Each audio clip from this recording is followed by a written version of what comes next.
couldn't think over the base. I'm a boy, I gotta get myself out of this place.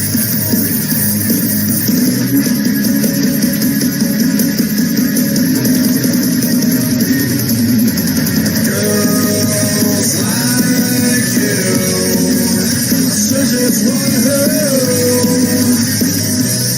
but I never do.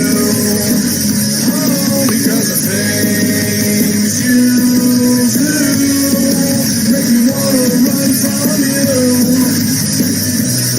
and I never do.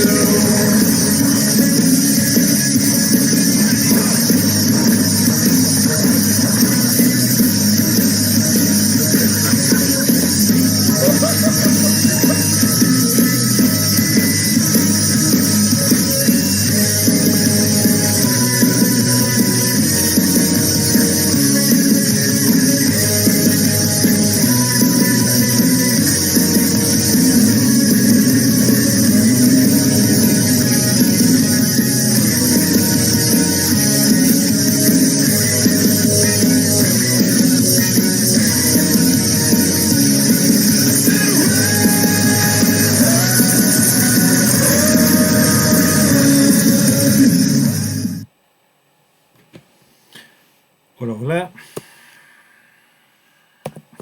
¿Cómo está, gente? Saluditos. Saluditos para todos. Bienvenidos a este sexto capítulo de la clínica Off-Road. Espero que estén todos muy bien. Bienvenidos al canal. Aprovecho de recordarles que se suscriban. Así podemos tener más alcance con el canal para más gente y se pueden instruir. La verdad es de que esto es una obra altruista, de entrega de conocimientos, de aprendizaje, recuperación de datos, ¿no es cierto? Colaboración de bastantes personas. Así es que espero que lo disfruten. El día de hoy vamos a conocer algunos aspectos relacionados con algunos temas bastante poco conversados, con distintas técnicas y algunos elementos relacionados al tema de los neumáticos, los cauchos, sobre el tema de los bloqueos y algunos aditivos que son propicios para el mundo off-road. Así es que espero que lo disfruten. Vamos a revisar por acá cómo están las cosas. Bien, como les decía, vamos a revisar algunos aspectos, echar un vistacito por aquí. Primero vamos a partir con una técnica que es bastante controvertida, que es el tema del contravolante. ¿Qué es el contravolante?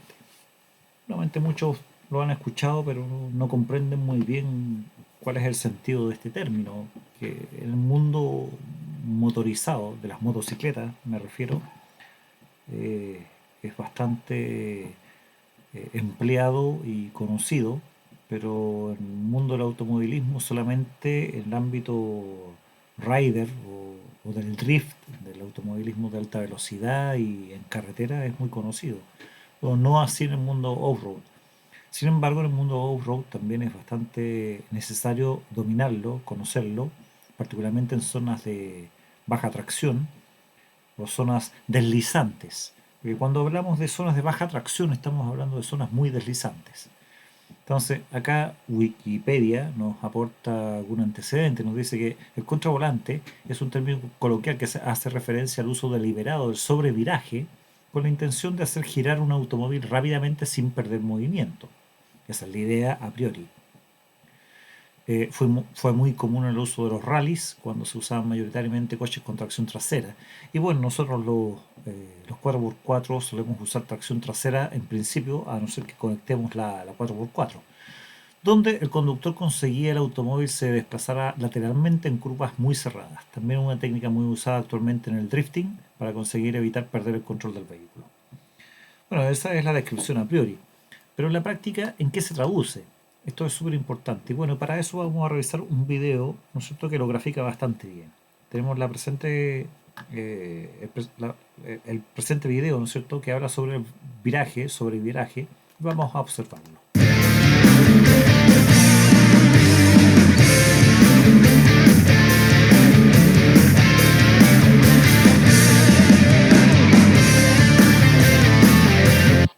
En este video ustedes observan de que el conductor lleva el vehículo o lleva las ruedas bloqueadas o no las lleva bloqueadas, sin embargo no efectúa ninguna maniobra con el volante y las ruedas por ende tienden a girar hacia el sentido que la inercia de desplazamiento las lleva. Es decir, si el vehículo se va desplazando hacia adelante,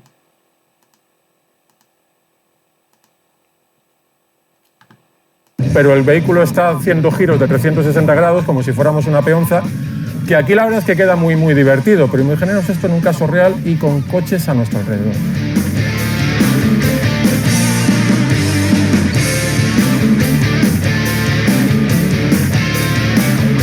Cuando el vehículo iba hacia adelante, las ruedas giraban hacia adelante. Aquí el conductor no está ni frenando ni acelerando. Pero cuando el vehículo va hacia atrás, giran hacia atrás.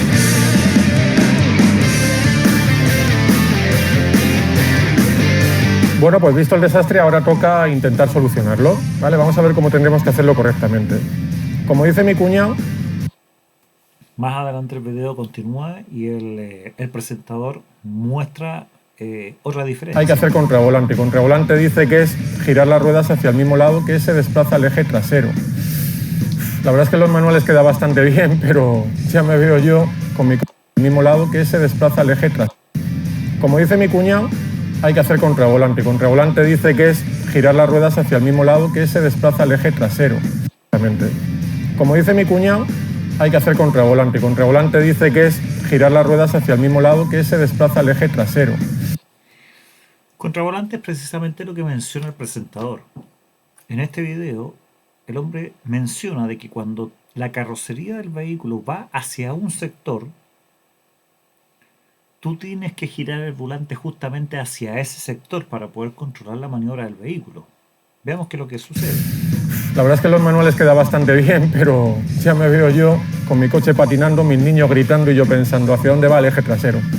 Para nosotros, para los formadores, hay un truco que es vital y es mantener la vista fijamente en la carretera. De esa forma, tu propia vista, pues mirar hacia... Es ahí quiero ir, que es el que empieza a patinar, yo miro hacia donde quiero ir y fijaros, ha sido un movimiento rápido, instintivo y lo he controlado sin ningún problema.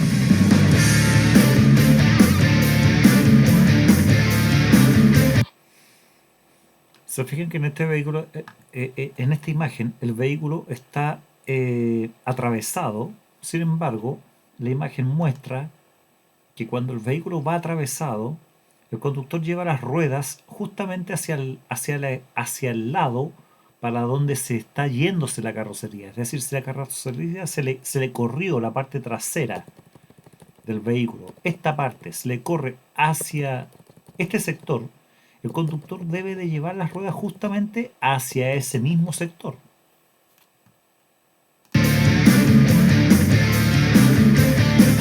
Y eso inevitablemente va a hacer que este vehículo cambie de ubicación y en vez de llevar esta línea, ¿cierto?, Recuerda, cambie hacia el sector contrario. la norma básica es si nuestro eje trasero derrapa hacia el lado izquierdo, giraremos el volante rápidamente hacia la izquierda y si nuestro eje trasero derrapa hacia la derecha, giraremos rápidamente hacia la derecha. Allí lo acaba de mencionar gráficamente. Y ese es un juego permanente. Si se te va a la izquierda la carrocería, tú tienes que girar hacia la izquierda. Si se va luego, por inercia, hacia la derecha, tendrás que volver a girar hacia la derecha y de esa forma podrás controlar el desplazamiento del vehículo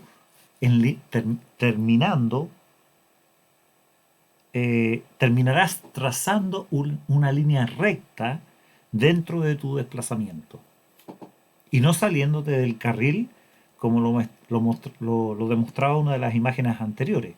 Aquí, por ejemplo, en esta imagen el vehículo va dentro del carril, pero más tarde, cuando sale de la demostración,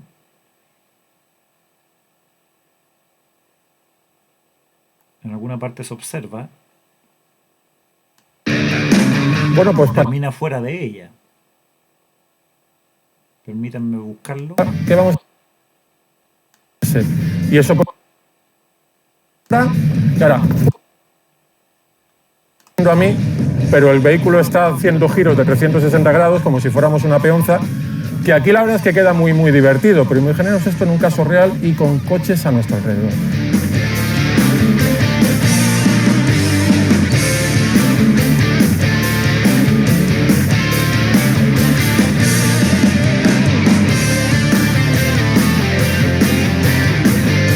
Bueno, pues visto el desastre, ahora toca intentar solucionarlo. ¿Vale? Vamos a ver cómo tendremos que hacerlo correctamente. Vale, vamos a ver cómo tendremos que hacerlo. Visto el desastre, ahora toca intentar solucionarlo. Se fijan, aquí el vehículo termina saliéndose de la pista y yendo por fuera, recién puede intentar retomar su ruta. Eso es lo que ocurre cuando no se emplea la técnica de contravolante. Cuando el conductor va por esta zona, ¿no es cierto?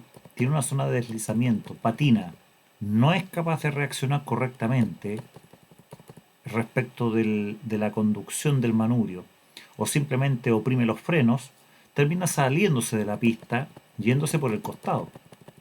Sin embargo, si emplea la técnica de contravolante, ¿no es cierto? Al momento de que el conductor perciba que la carrocería se le está yendo hacia un sector, él va a maniobrar la dirección justamente hacia ese mismo sector, de tal manera que el vehículo, en vez de ir en diagonal, ¿no es cierto?, apuntando hacia la parte inferior, va a terminar apuntando en diagonal también hacia la parte inferior.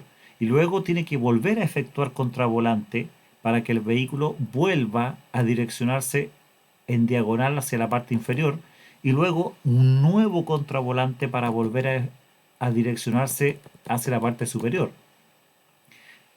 Esta maniobra de contravolante, cuando tú la vas haciendo de cada vez que la emplees en menor intensidad, puedes lograr direccionar el vehículo de manera recta y salir airoso y manteniéndote dentro de tu propio carril.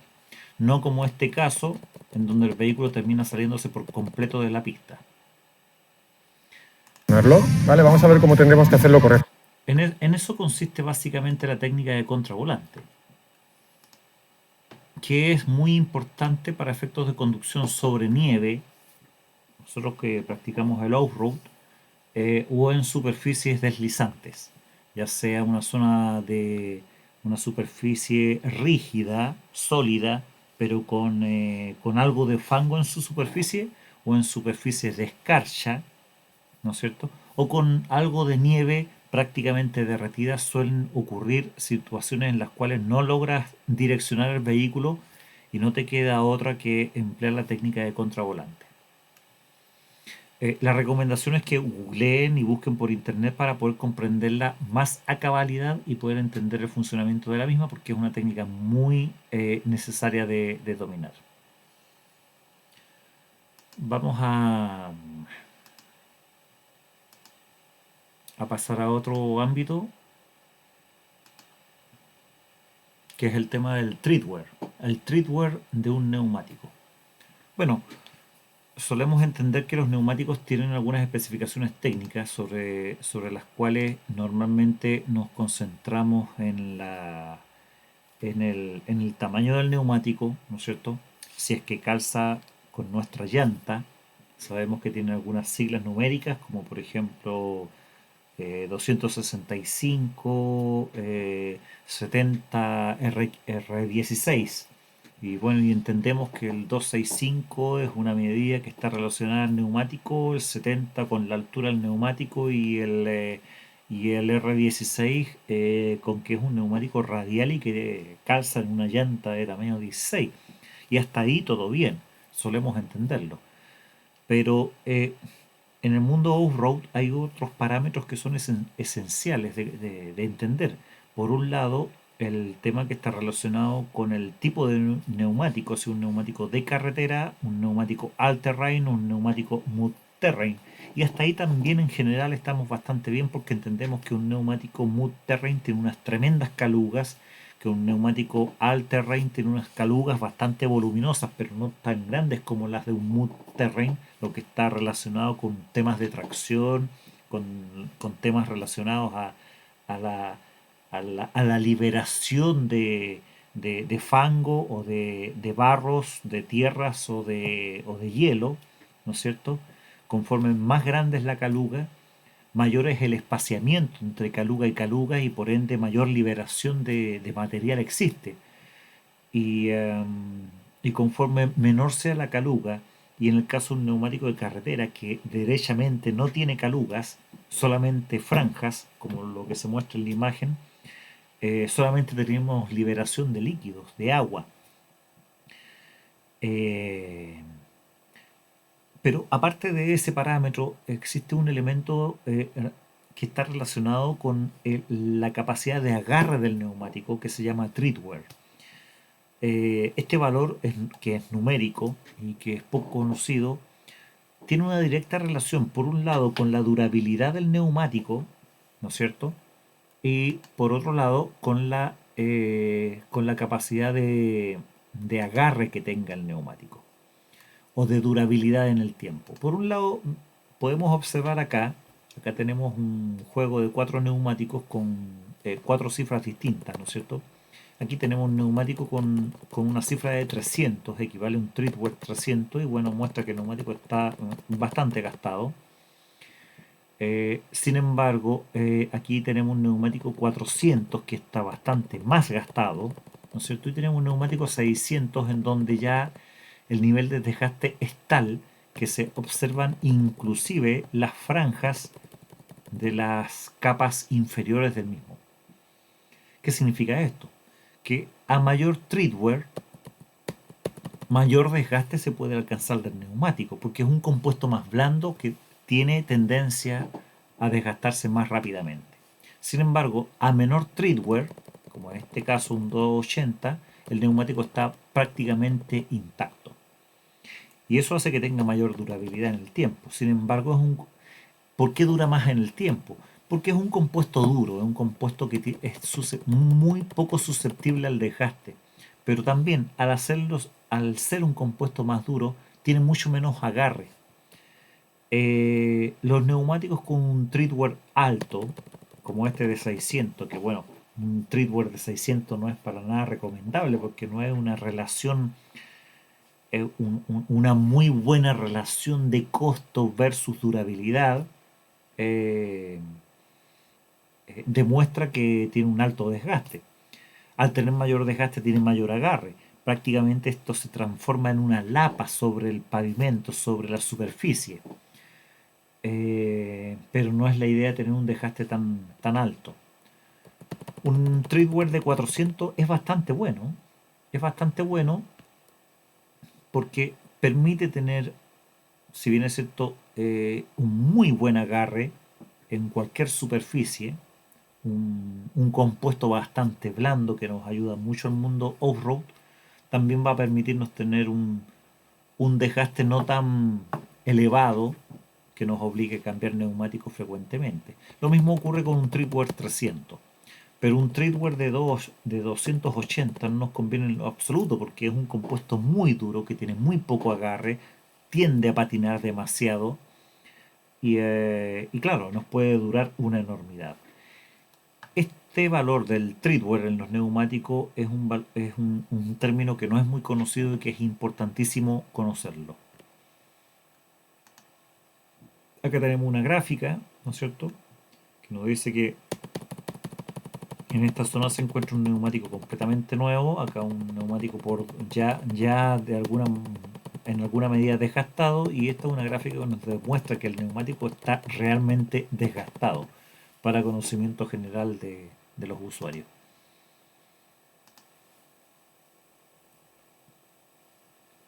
Vamos a conversar respecto del tema de los neumáticos nuevos y usados en el tren trasero y en el tren delantero.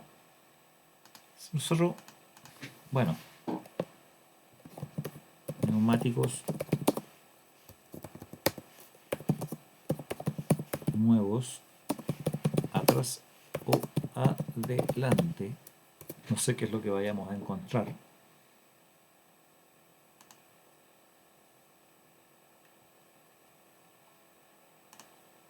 Veamos, pues bien, la respuesta es muy clara y simple. Los neumáticos nuevos siempre se deben montar en el eje trasero, por razones de seguridad.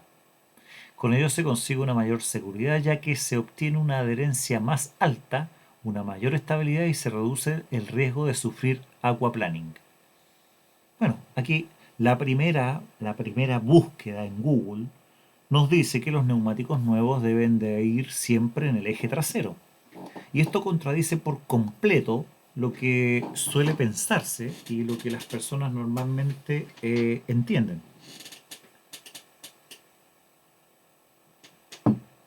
Hay un mito, eh,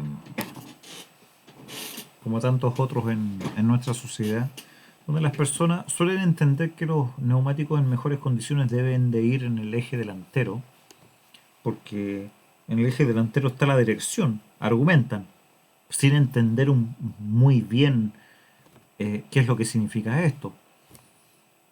Y que los neumáticos más desgastados pueden ir en el eje trasero. Partamos de la base.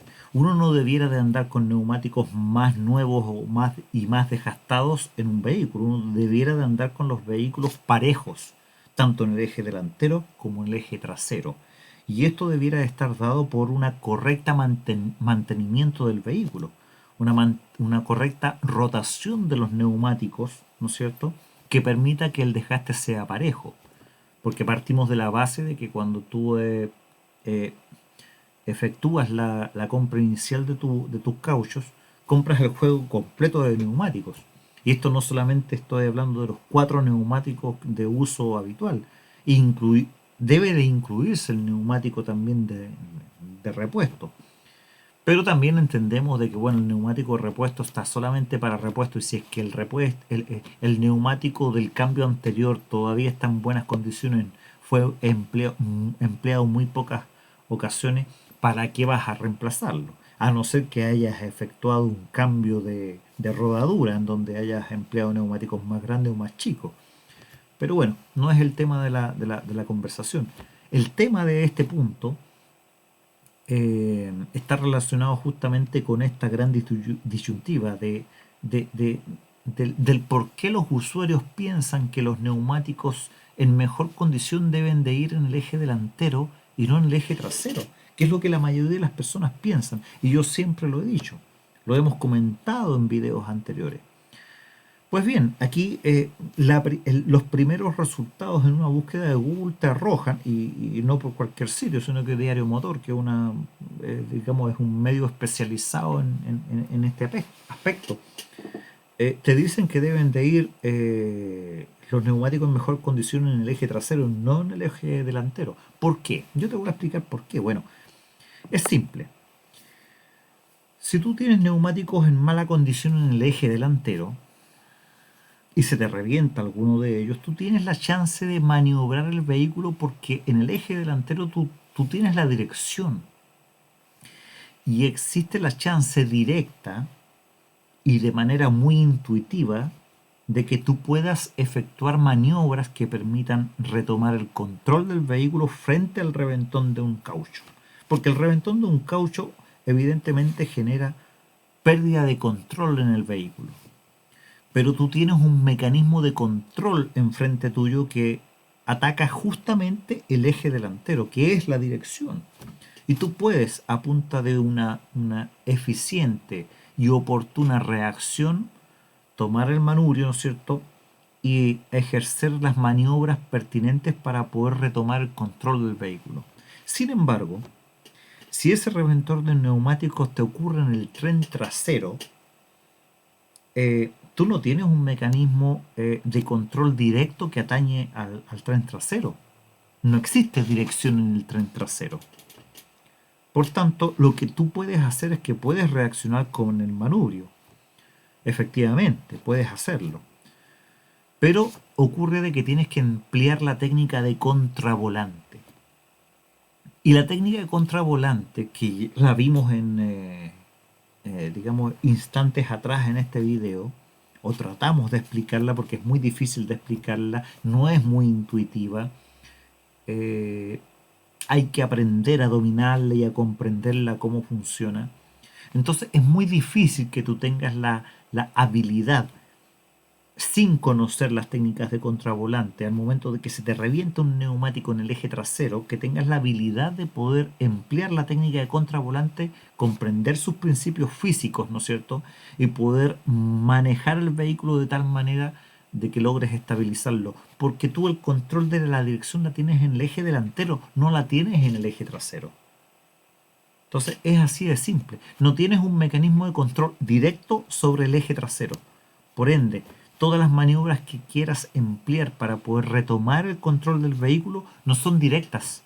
Y es más, tú debes de aplicar una suerte de ingeniería inversa dentro de tu cerebro para poder entender qué es lo que está sucediendo arriba del vehículo y procurar controlar el descontrol que se está generando en tu máquina. Porque ¿qué ocurre? Si se te revienta el neumático en el eje trasero, el vehículo comienza a coletear. Y conforme mayor sea la velocidad a la cual tú ibas desplazándote, mayor será la frecuencia de coletazo que te va a generar el eje trasero. Y frente a eso es muy difícil que tú, aún conociendo las técnicas de contravolante, logres maniobrar ese nivel de frecuencia de coletazo. Por ende, no podrás hacerlo y terminarás en una pésima condición. Es muy difícil de maniobrar un reventón de neumático en el eje trasero.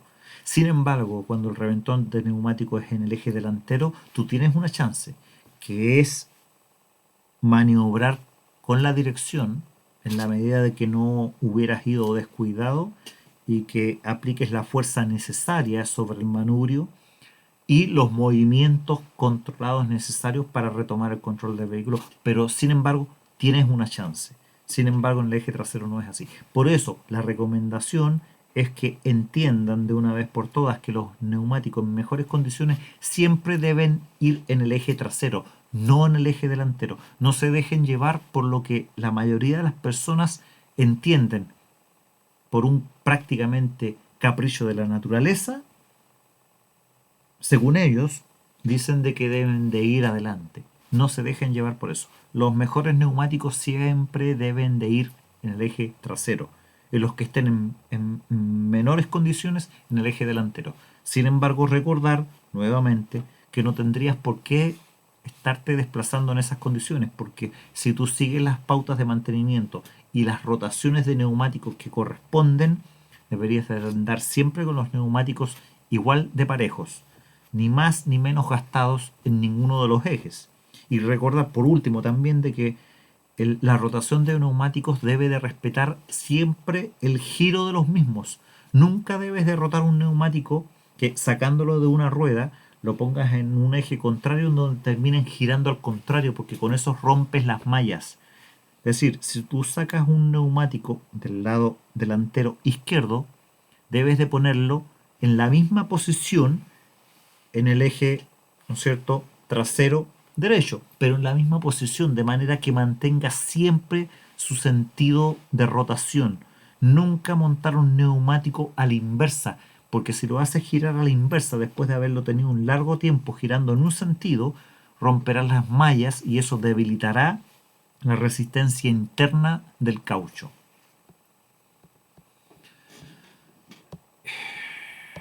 Pasamos al siguiente punto, bloqueos. Bloqueos de diferencial, delantero o trasero. Aquí creo que me voy a apoyar en un video.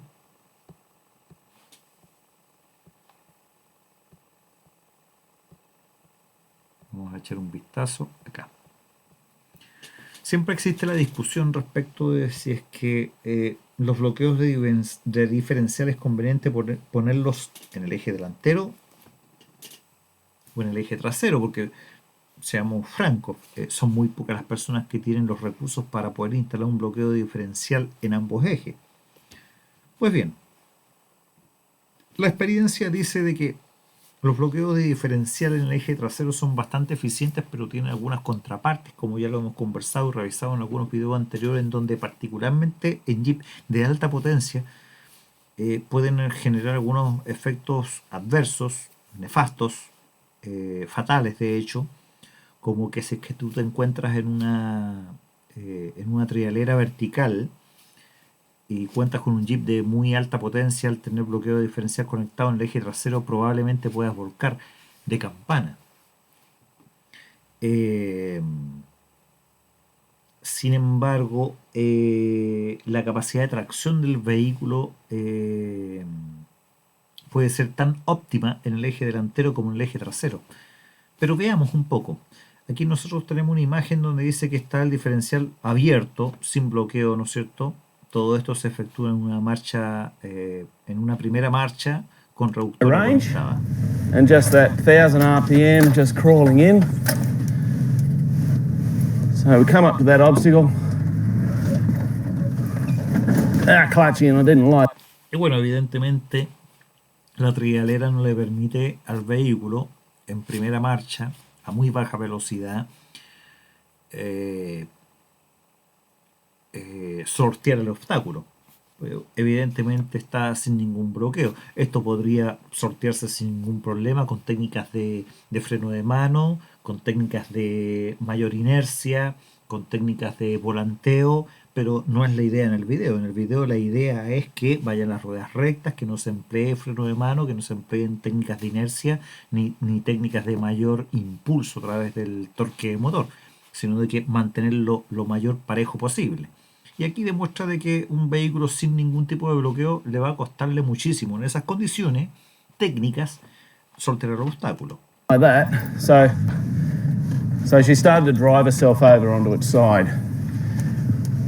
All right, let's go rear locker. We come in again, same. En este instante, lo que va a hacer el vehículo es que va a volver a intentar sortear los obstáculos, pero con un bloqueo de diferencial trasero. Trying to keep that 1,000 RPM, first gear low range. Up, up. Oy, oy, oy, oy, oy. Same scenario, she just wants to drive herself over. Okay, so we'll go back. That's a horrible feeling, I might add. Okay, front locker in. En el intento recién apreciado, no fue posible sortear el obstáculo con el bloqueo de diferencial trasero. Se apreció que el vehículo tuvo una tendencia a levantarse, lo que al aplicar mayor potencia en un Jeep con mayor torque probablemente hubiera terminado en un volcamiento de campana. En esta ocasión se vuelve a intentar la misma maniobra, pero con un bloqueo de diferencial delantero. 1,000 RPM. There she is. First gear low range. Okay, easy as. All right. That was certainly a lot nicer that time around. That wasn't. Okay, here we go again. Both lockers are in. Y bueno, la evidencia está a la vista. Ya en esta otra ocasión, el Jeep intentará subir tanto con bloqueo de diferencial delantero y trasero, pero está de más que lo mostremos, ¿no es cierto?, en el video, porque evidentemente el vehículo va a subir y sortear el obstáculo sin mayor inconveniente. Queda claro que con el bloqueo de diferencial trasero no fue posible que el Jeep sorteara el obstáculo. Es más, tuvo algunas consecuencias que estaban relacionadas con la propensión del vehículo a levantarse de trompa, ¿no es cierto?, apoyarse demasiado en el eje trasero. Y si no hubiera sido porque esta es una demostración muy controlada en primera marcha a no más de 1000 RPM y con low conectada, en algunos casos con otro tipo de conductores y en otros escenarios sin controlar, es probable que el usuario hubiese querido, el conductor, inyectar más potencia al vehículo y hubiera terminado volcado de campana. Sin embargo, no es el caso. Pero cuando se aplica un bloqueo de diferencial en el eje delantero, hemos observado que el vehículo logra sortear el obstáculo sin ningún inconveniente y sin este efecto nefasto de la propensión a levantar trompa, en lo absoluto, porque el vehículo deja de empujar, sino que comienza a arrastrar, y eso es muy favorable. Esto explica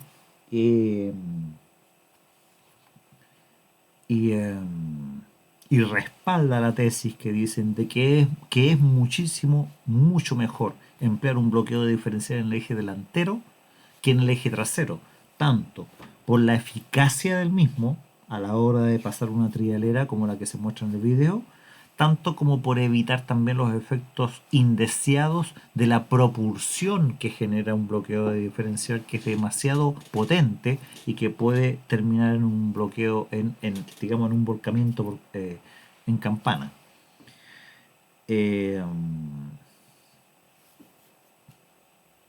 Eso.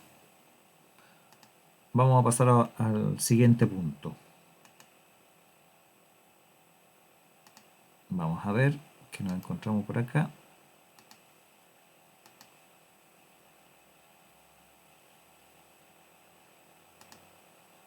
Vamos a hablar de un aditivo para vehículos llamado Ceratec de Liquimoli. Bueno, existen algunos aditivos similares.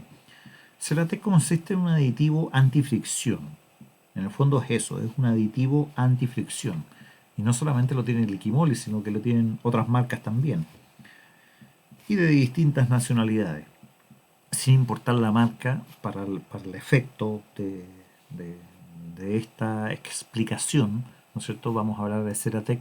Vamos a mostrar porque existen algunos videos argumentales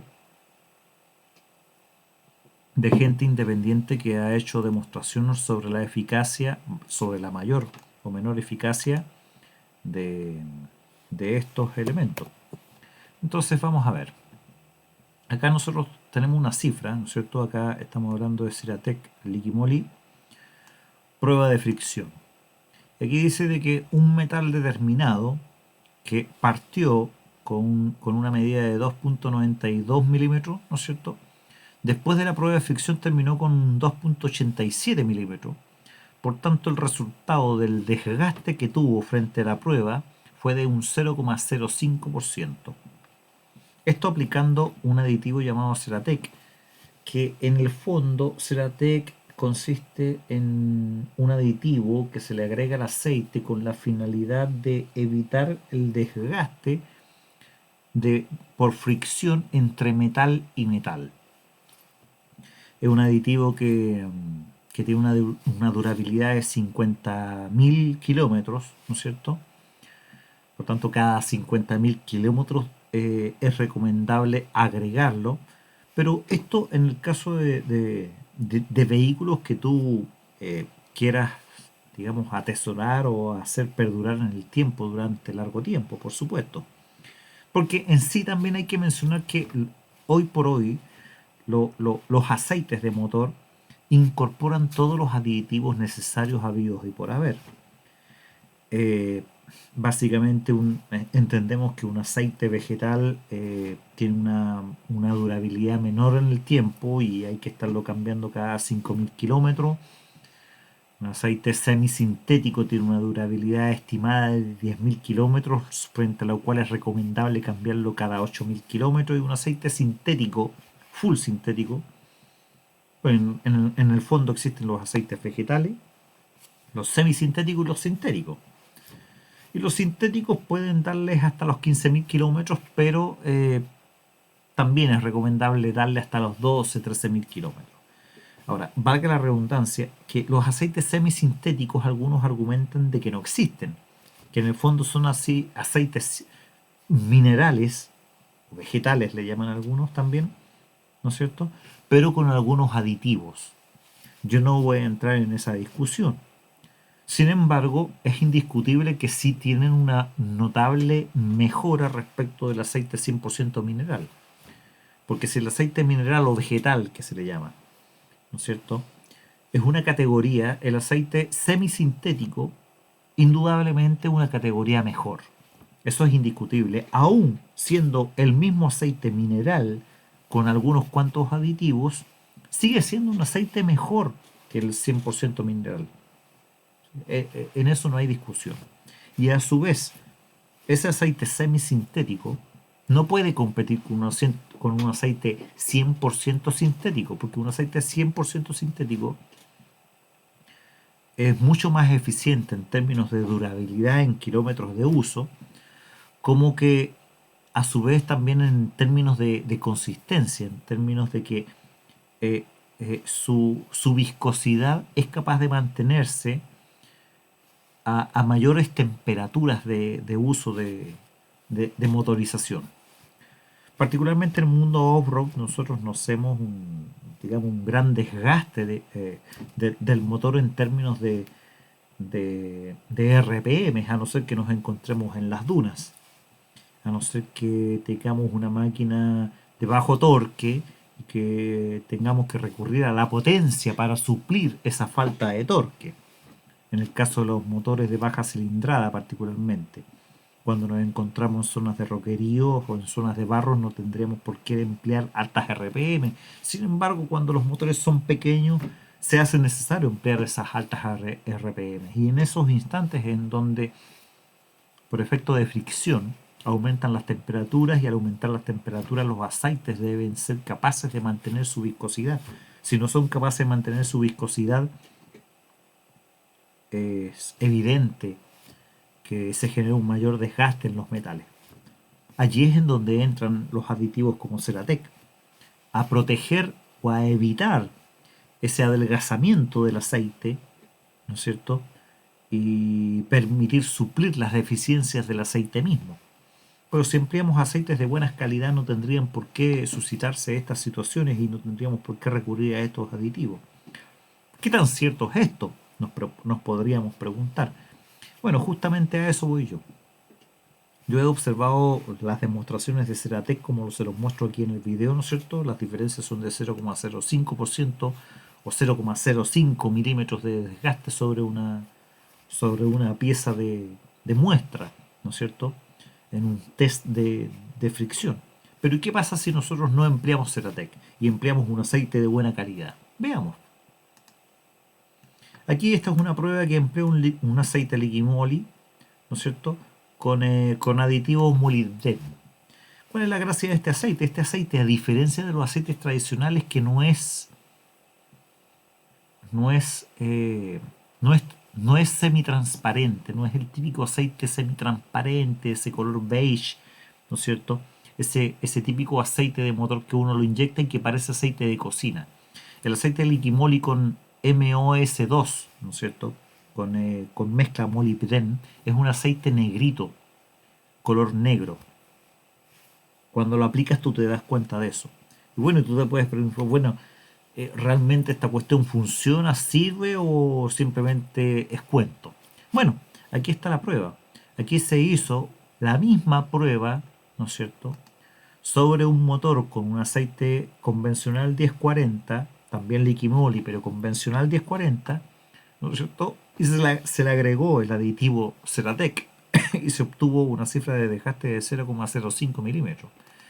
En esta prueba se emplea el aceite Liquimoli, también 1040, pero molibdeno, sin ningún tipo de aditivo. Aquí no corre el Ceratec, y sin embargo los resultados de la prueba son de 0,04. Entonces, si observamos 0,05 a 0,04, evidentemente el aceite Liquimoli 1040 molibdeno es mucho más eficiente que un aceite 1040, aún aplicándole el aditivo Ceratec. Y si ustedes me preguntan cuál es la diferencia de costo entre ambos aceites, no es ninguna, absolutamente ninguna, porque este aceite que muestra aquí la imagen, el azul,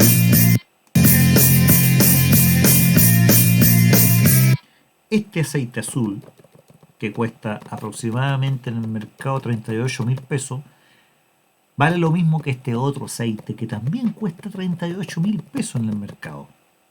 Pero la diferencia es que este aceite no incluye el aditivo, digamos, la técnica molibdeno, y este sí la incluye.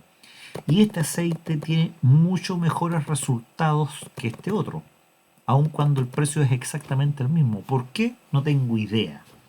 Seguramente a mucha gente no le gustó que el color de este aceite es medio negruzco, le causó mala espina y tuvo muy mala venta en el mercado.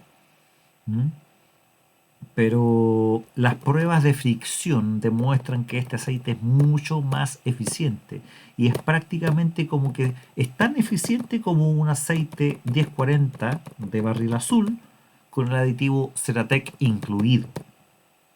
Ahora, recordad que el aceite, este aceite tiene un costo de 37, 38 mil pesos.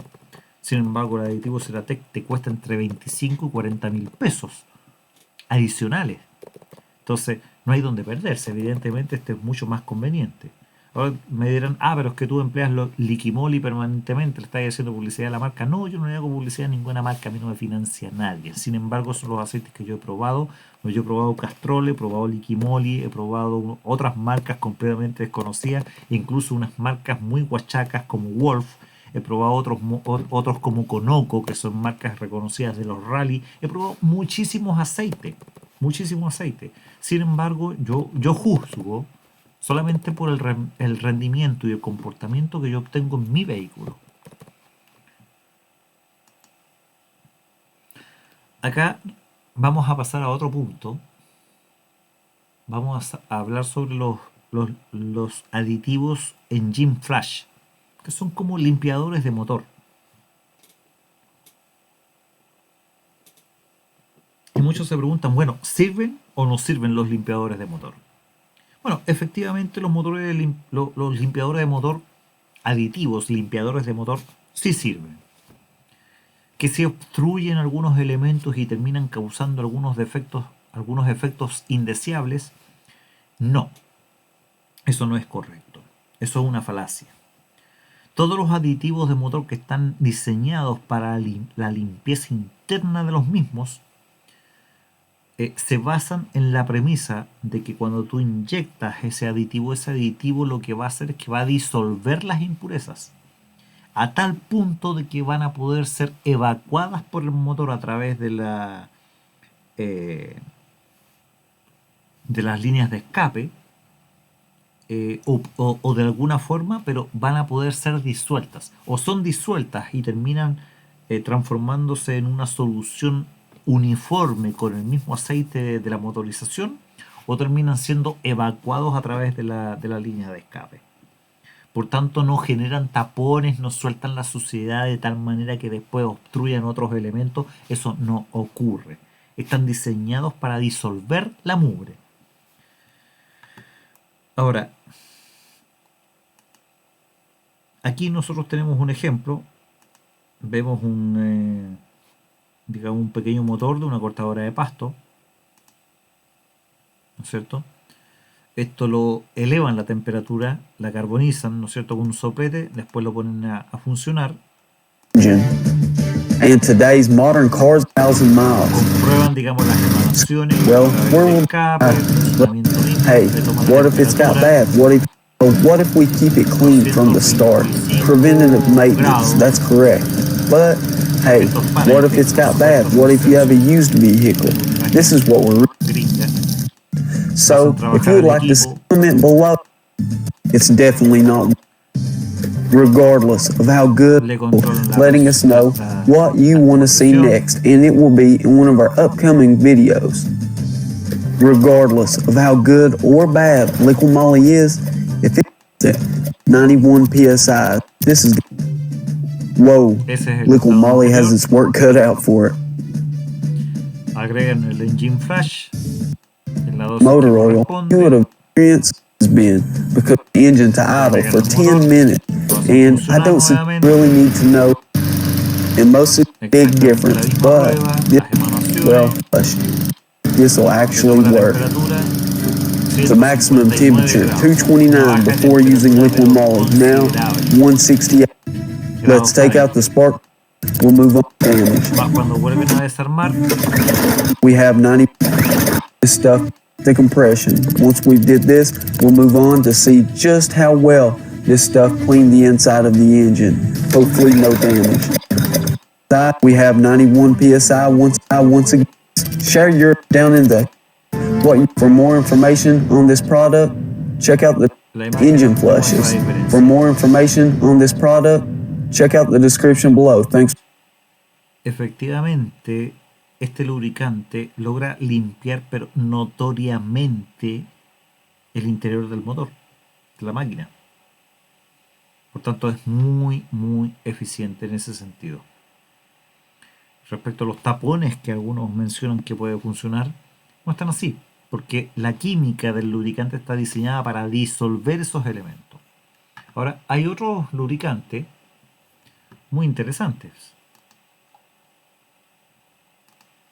Porque no solamente tenemos los lubricantes que limpian los motores, sino que también los que ayudan a componer el tema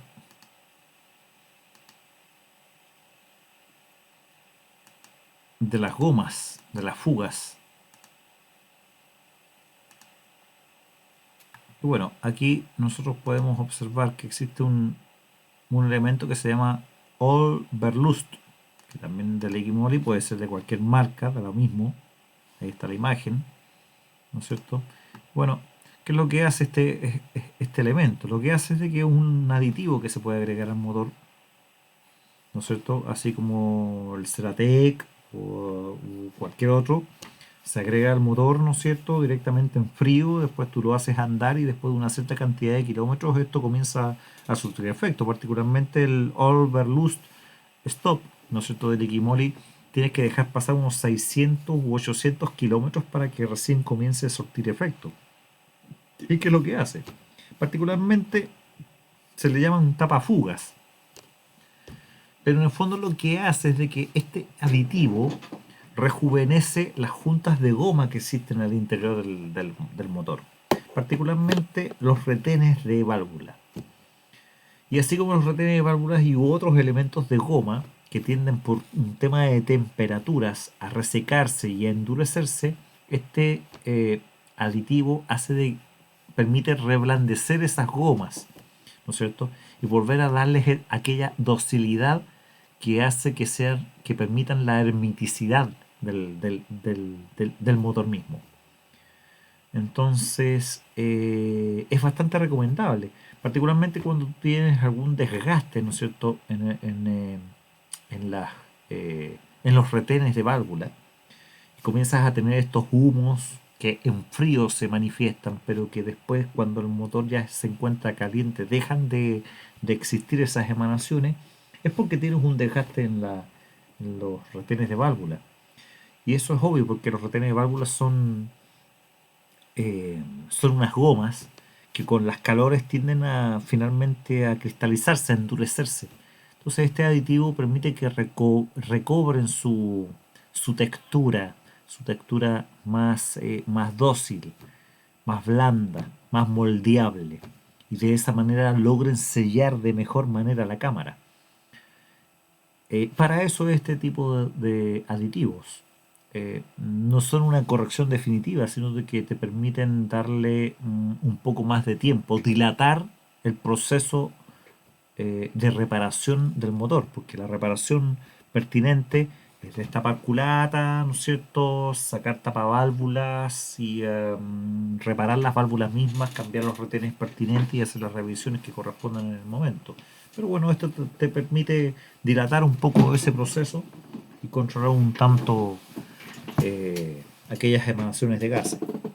Además, aseguran de que también algunas fugas de empaque de culata o empaque de cárter, algunas cosas por el estilo también permite sellarlas, porque evidentemente este aparato es como este aditivo como que busca los puntos de fuga y en los puntos de fugas termina quedándose, ¿no es cierto?, en esa zona y generando algún efecto químico. No sé si para eso derechamente servirá, pero yo en lo personal sí puedo acreditar de que funciona y surte efecto, digamos, en términos de los retenes de válvula, porque ayuda bastante a disminuir las emanaciones de gases, y, aún con retenes demasiado gastados. Un aditivo interesante, hay que recordar que no es bueno inyectar muchos aditivos al motor, nunca es recomendable, pero cuando existen condiciones económicas que no te permiten hacer algunas reparaciones de momento y que tienes que postergarlas durante algún tiempo, bueno, estos aditivos te pueden ayudar. En el caso del Ceratec, como lo hemos visto en el video, no es que lo recomiende, porque la verdad es de que la demostración técnica de fricción demuestra que un buen aceite es capaz de cumplir la misma función que un aceite bastante bueno con el aditivo integrado. Por tanto, no vendría a ser muy recomendado hacer la inversión de Ceratec si es que estás empleando un aceite de mejor calidad. Pero en este caso, este aditivo en particular cumple una función completamente distinta que ningún aceite la va a integrar, porque no es necesario que los aceites la integren. Así es que era valioso y un menester mencionarlo dentro de este video. ¿Qué más? No nos vamos a extender más. Espero que haya sido nutritivo. Creo que con eso ya basta y sobra. Más que suficiente. Así es que espero que haya sido gratificante, que les sirva a ustedes. Nos encontramos en otro video. No se olviden de suscribirse. Espero que haya sido nutritivo. Y su like, por favor. Nos encontramos en otra oportunidad. Esto fue la clínica Off-Road Online para todos ustedes. Saludos.